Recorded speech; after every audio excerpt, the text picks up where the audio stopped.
teknisnya untuk mengetahui. Bapak Ibu, umpan balik itu menjadi unsur terpenting juga. Dan karena kita menghendaki aksi nyata kita itu aksi nyata yang menarik, tolong umpan baliknya itu dibuat yang menarik juga. Misalnya menggunakan Mentimeter, bisa menggunakan Jimpot, bisa menggunakan Padlet ya. Jadi anak senang gitu ya kalau dalam pembelajaran. Jadi yang menyenangkan supaya anak-anak merasa tertarik. Seperti itu ya.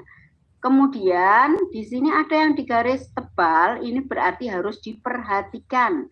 Sosialisasikan program Roots Indonesia, sebarkan formulir umpan balik ke peserta didik. Ini yang digaris, yang ditebalkan bold, yang ditulis secara bold ya.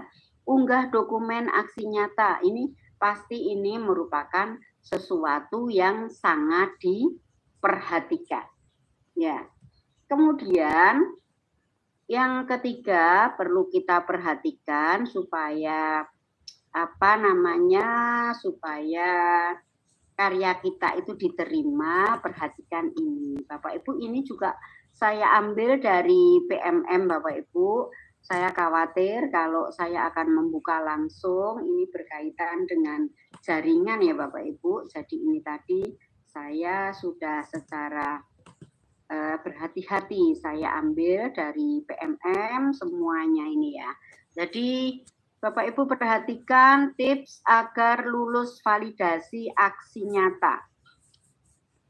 Ini saya sambil melihat waktu ini Kak Citra. Ya. 1.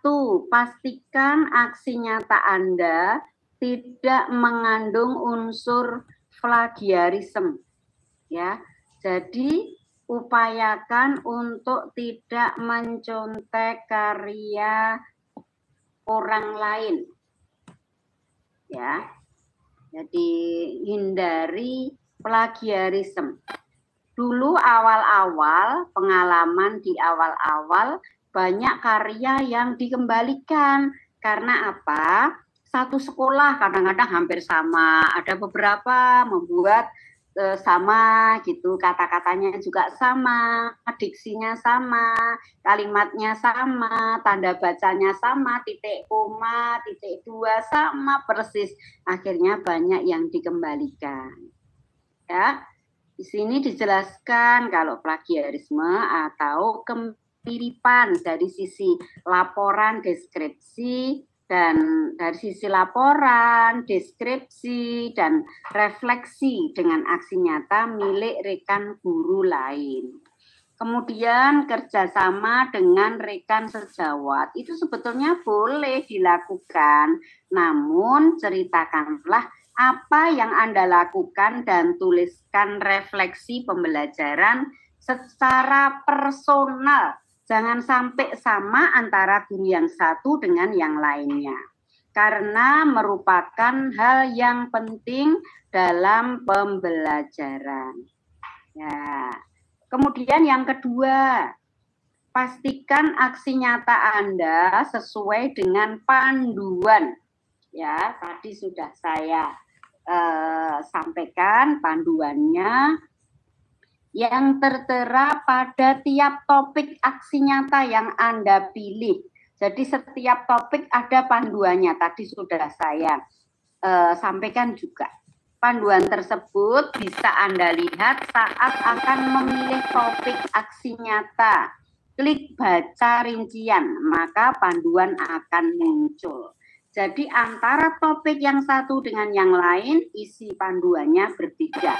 Kemudian pastikan aktivitas yang dilakukan sesuai dengan topik aksi nyata yang dipilih. Harus matching, harus sesuai. Misalnya di situ Ibu memilih tentang kampanye anti perundungan. Berarti aktivitasnya apa ya? Anak-anak kampanye, membuat poster, dibawa jalan-jalan, mengunjungi setiap kelas atau di ruang aula. Jadi kegiatannya magic. Kemudian yang keempat, pastikan Anda memuat dokumentasi dalam melakukan aksi nyata. Ini